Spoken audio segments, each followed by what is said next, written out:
عسلامة ومرحبا بكم في فيديو جديدة في قناتكم قناة أحمد بنعطي. قبل ما تشاهدوا الفيديو ما تنسوش كيف العادة الاشتراك في القناة، الضغط على زر لايك وتفعيل زر الجرس باش كيف نهبطوا فيديو جديدة يجيكم إشعار.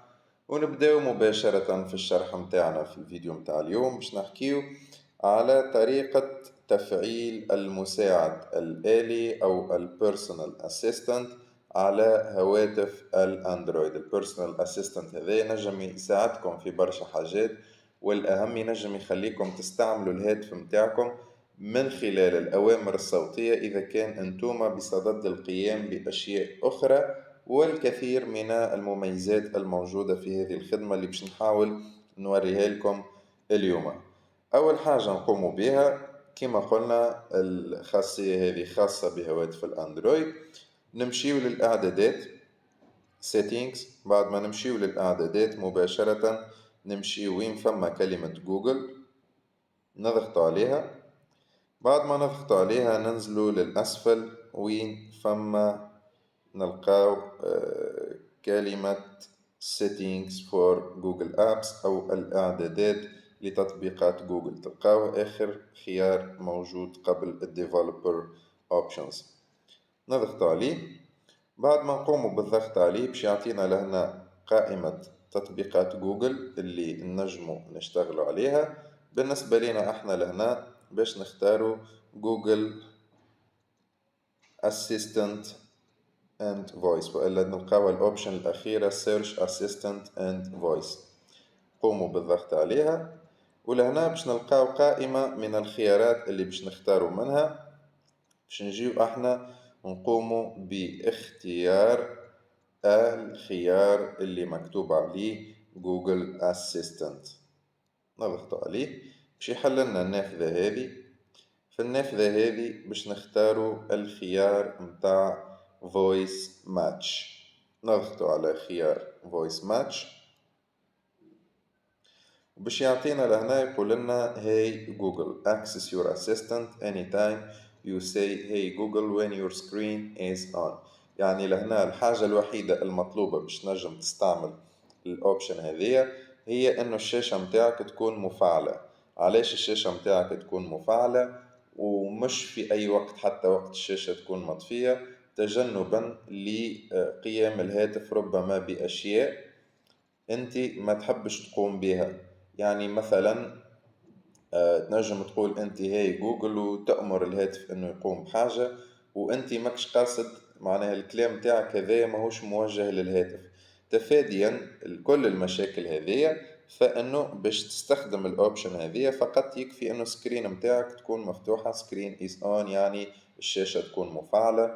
وقتها تنجم تستعمل الأوبشن هذية، تنجم تحط الهاتف بجانبك ويسهل عليك برشا حاجات كما باش نشوفوا مع بعضنا. نقوم بالضغط على الزر الموجود أمام الخيار باش يعدينا للأوبشن هذه، يقول لنا Access your assistant with Hey Google. نضغط على Next ونقوم بالموافقة. بعد نضغط على I agree ويقول لنا لهنا Hey Google is ready، يعني الخدمة متاعنا جاهزة للاستعمال. نضغط على Continue. ولهنا ننصحكم الأوبشن هذه ما تفعلوهاش لأنها تمنح جوجل الحق أنها تسجل المحادثات متاعكم، لذا saving audio is your choice. نضغط على not now. وهكا قمنا بتفعيل الجوجل أسيستنت الموجود في الهاتف متاعنا. لهنا فما أوبشن باهية برشا نحب نقول لكم عليها، ولهنا معناها عندنا العديد من الأوبشنز. مثلا عندك الأوبشن متاع انك تستعمل الهاتف متاعك او تستعمل جوجل اسيستنت وقت اللي يكون الهاتف مغلق. نجموا تفعلوها لكن كما قلت لكم ما ننصحكمش انكم تفعلوها الاوبشن هذه. به عندنا لهنا الاوبشن اللي حبيت نحكي عليها هي اوبشن روتينز. اوبشن روتينز تمكنكم من انكم تقوموا بوضع العديد من الاشياء في خانة واحدة وتقوموا بتشغيلها بمجرد إعطاء أمر صوتي للهاتف متاعكم. مثلا كيف تقول تفتحوا الهاتف متاعكم الصباح وتقولوا له معناها جود مورنينج بالطبيعة باش تقولوا له قبلها هي جوجل. كيف تقولوا له جود مورنينج فإنه الهاتف باش يقوم بمجموعة من الأشياء. هنا نقولوا له got it إذا كنت تحبوا تقوموا بإضافتهم. يعني لهنا وقت اللي تقول للأسيستنت متاعك جود مورنينج، شني أول حاجة يعملها؟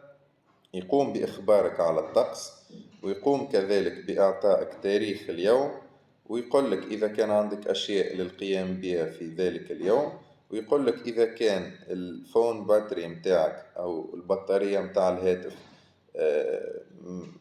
ما هيش مشحونة برشا، ويقول لك زادة كيف كيف أخبار اليوم. وتنجم تقوم كي تضغط على Add Action تنجم تقوم بإضافة أشياء أخرى، مثلا يحول الهاتف من الوضعية الصامتة إلى الوضعية مثلا متاع الوضعية العامة، ولا الوضعية اللي يشتغل فيها أو تشتغل فيها الرينجتون متاعكم أو الرنة متاعكم. يعني في العديد من الأوبشنز اللي كما قلت لكم جميلة جدا وتنجم تعاونكم برشا. ضغطوا على ديسكارد أو كانسل ديسكارد. هذه حاجة من الحاجات. نجموا كيف كيف زادة تختاروا اللغة اللي نجم يستعملها الأسيستنت متاعكم. هذه قائمة اللغات الموجودة، تلقاو زادة اللغة العربية موجودة وغيرها من اللغات موجودة. تنجموا تختاروا اللغة اللي تحبوا عليها، وهكا تكونوا قمتوا بعمل أو بتحضير السيتينجز للأسيستنت متاعكم، للجوجل أسيستنت متاعكم. وتنجموا تقوموا بالعمل مع الأسيستنت هذا بمجرد أنكم تقولوا هاي جوجل. أول ما تقولوا هاي جوجل كما قاعدين تشوفوا فإنه الأسيستنت يعني قوموا بغلقه، فإنه الأسيستنت تفتح وباش يقوم بالأشياء اللي تحب عليها أنت الكل. كانت هذه الفيديو متاعنا اليوم، إن شاء الله تكون الفيديو فادتكم وعجبتكم. إذا كان عجبتكم الفيديو ما تنساوش كيف العادة الاشتراك في القناة، الضغط على زر لايك وتفعيل زر الجرس باش كيف نهبطوا فيديو جديدة يجيكم إشعار. وللفيديو القادم إن شاء الله ما بقالي باش نقول لكم كان إلى اللقاء.